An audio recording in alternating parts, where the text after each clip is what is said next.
அன்பிற்கினிய கடவுள் அருள் டிவி நேயர்கள் அனைவருக்கும் கல்வடங்கம் டாக்டர் சத்யநாராயண சர்மாவின் இனிய வணக்கங்கள். இன்றைக்கி நம்ம தமிழ் புத்தாண்டு பற்றி பார்க்க போகிறோம். சித்திரை மாதம் 1ஆம் தேதி 14/4/2026 அன்று பிறக்கப் போகிற புது வருஷத்தோட பேர் பராபவ வருஷம். அன்றைய தினம் செவ்வாய்க்கிழமை சதயம் நட்சத்திரத்தில், அதாவது ராகு நட்சத்திரத்தில் இந்த வருடம் பராபவ வருடம் பிறக்கின்றது. தமிழ் புத்தாண்டு அன்று பல வகையான கனிகள், தானியங்கள், நாணயங்கள், ரூபா நோட்டுகள், தங்கம், வெள்ளி ஆபரணங்கள், புது பஞ்சாங்கம் போன்றவைகளை வைத்து வழிபட்டு சிறப்பாக இந்த ஆண்டு இருக்க வேண்டும் என்கின்ற எண்ணத்துடன் வழிபாடு செய்து வந்தால் மிக சிறப்பான பலன்களை ஒவ்வொருவரும் பெறுவார்கள். இந்த பராபவ ஆண்டு புது வருஷம் நவக்கிரக ஆதிபத்தியம் எப்படி இருக்குது அப்படின்னு பார்க்கணும். பொதுவாக ஒவ்வொரு தமிழ் புத்தாண்டு அன்றும் ராஜா என்று சொல்லப்படுகின்ற ஒரு பதவியில் எந்த கிரகம் இருக்குன்னு பார்க்கணும். அதுக்கடுத்து மந்திரி, அர்க்காதிபதி போன்ற ஒவ்வொரு பதவியும் எந்தெந்த கிரகங்கள் எடுத்துக்கொள்ளப் போகிறது அப்படிங்கிறது ரொம்ப முக்கியம். இந்த பராபவ ஆண்டில் நவக்கிரக ஆதிபத்தியம் எப்படி அப்படின்னு பார்த்தீங்கன்னா, ராஜாவாக குரு பகவானும், மந்திரியாக செவ்வாய் பகவானும், அர்க்காதிபதியாக சந்திர பகவானும், மேகாதிபதியாக சந்திரனும், சஸ்யாதிபதி சுக்கிரனும், சேனாதிபதி சந்திரனும், ராசாதிபதி சூரியனும், தானியாதிபதி புதனும், நீரசாதிபதி சுக்கிரன், பசுநாயகர் கோபாலன், வருஷாதிபதி தேவதை லக்ஷ்மி நரசிம்மன். நம்ம இந்தியாவோட லக்னம் அப்படின்னு பார்த்தா ரிஷப லக்னம், ராசி அப்படின்னு பார்த்திங்கன்னா மகர ராசி. இது நம்ம ஜோதிடத்தில் சொல்லப்பட்டிருக்கிற ஒரு விஷயம். ஆனால் அதே நேரத்தில் நம்ம சுதந்திரம் வாங்கிய ஆகஸ்ட் 15, 1947 இந்தியாவின் பிறந்த தினமாக வைத்து கணித்தால் நமக்கு ரிஷப ராசியும் கடக லக்னமும் வரும். ஆகவே நம்முடைய ஜோதிட சாஸ்திரத்தின்படி மகர ராசி இந்தியாவுடைய ராசியாகவும், ரிஷப லக்னம் இந்தியாவுடைய லக்னமாகவும் எடுத்துக்கொள்ளப்படுகின்றது. அந்த வகையில் இந்த பராபவ ஆண்டு எப்படிப்பட்ட பொது பலன்களை இந்தியாவிற்கு தரப்போகிறது அப்படின்னு பார்க்கலாம். இந்த பராபவ ஆண்டில் உலக அளவில் இந்தியா மிகப்பெரிய வல்லரசு நாடாக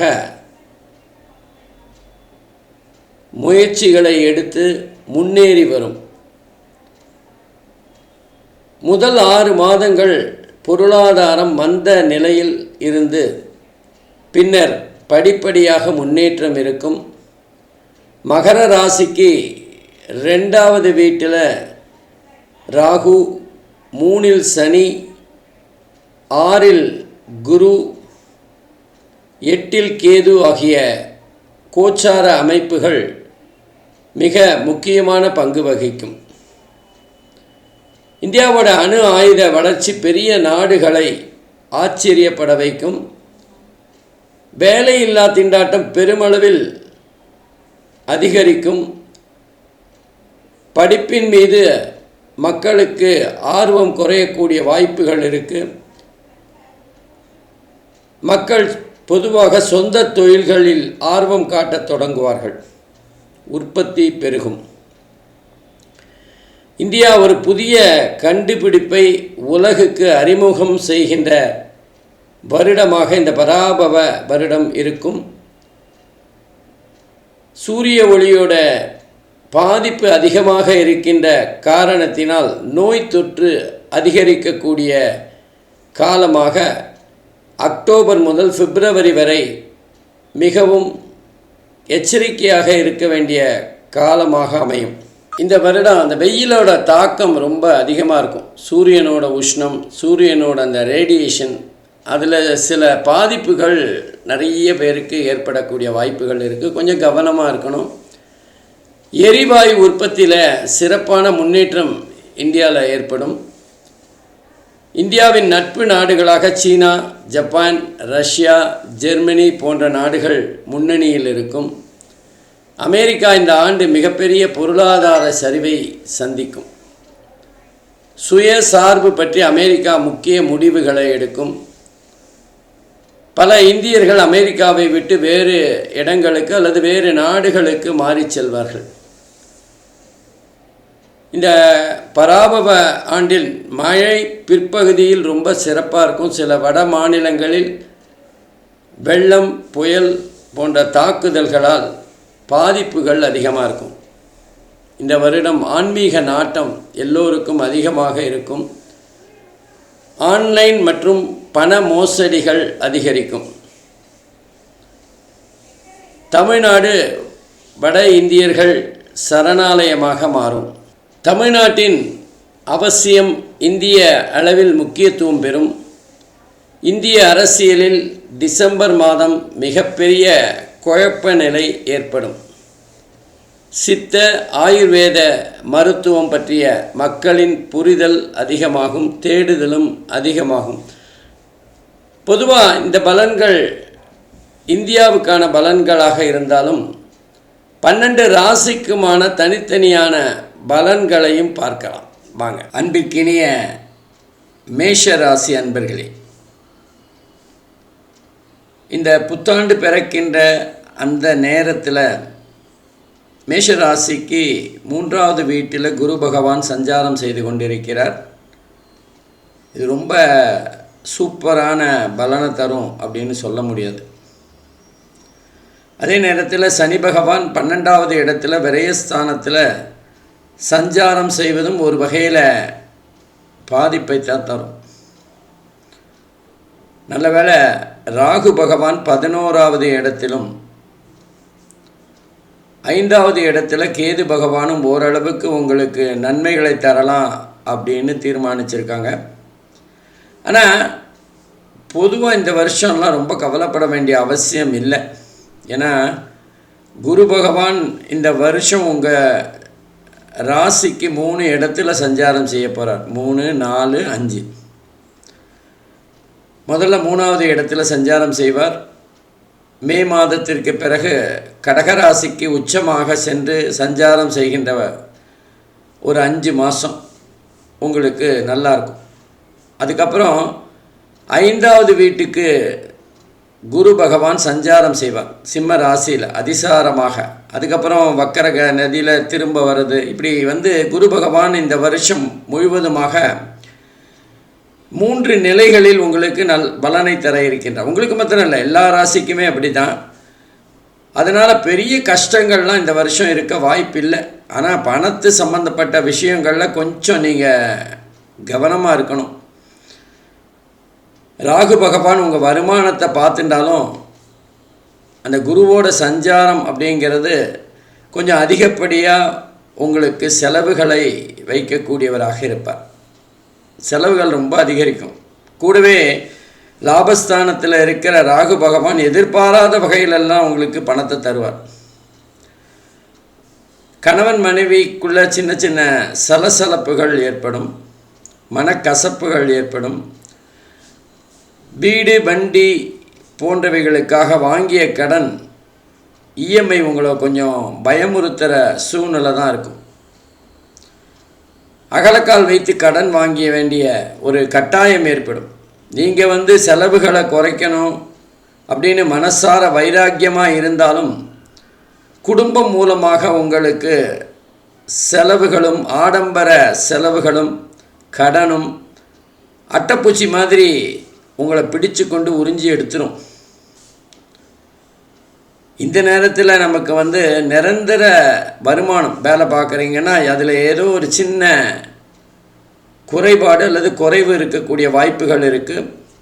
பொதுவாக இந்த வருஷம் ஃபுல்லாகவே நீங்கள் பணத்துரத்தலில் தான் இருப்பீங்க. அதுவும் குறிப்பாக அந்த 3வது வீட்டில் குரு சஞ்சாரம் செய்கின்ற அந்த காலம் எல்லாமே கொஞ்சம் கவனமாக இருக்கணும். 4க்கு வரும்போது சுமாராக இருக்கும். அதே 5 வரும்போது கடைசி, அதாவது அக்டோபர் மாதத்திலிருந்து பிப்ரவரி மாதம் வரைக்கும் ரொம்ப ரொம்ப சூப்பராக இருக்கும் உங்களுக்கு.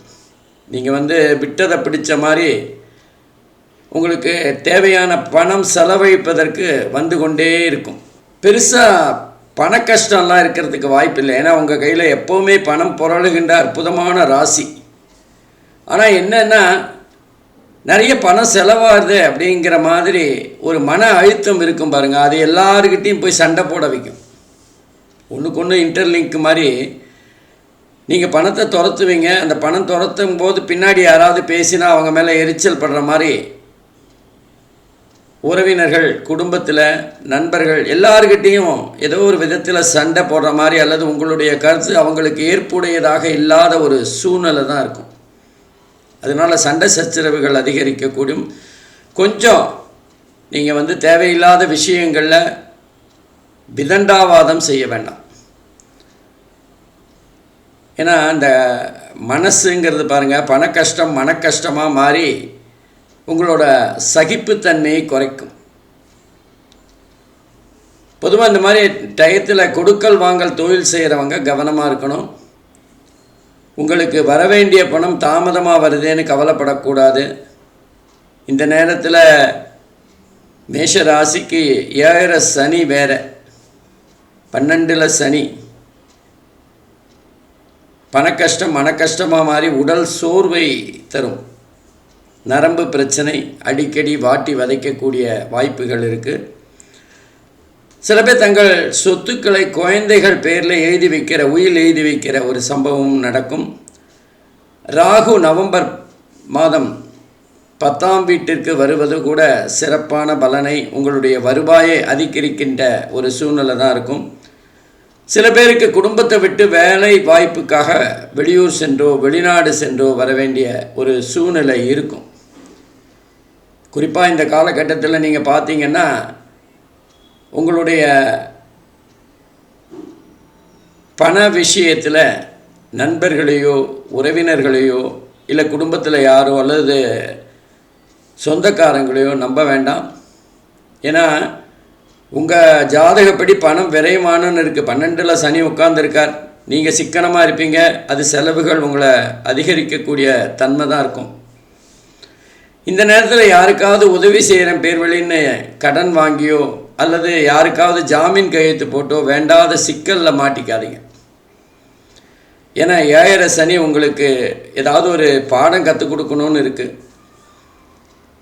அந்த பாடத்தை நம்ம முதல்லையே கற்றுட்டோன்னா சனிக்கு வேலை இல்லாமல் போயிடும். அதனால் கொஞ்சம் யாருக்கும் பண உதவி கையில் இருந்தால் கொடுங்க, தாராளமாக கொடுங்க.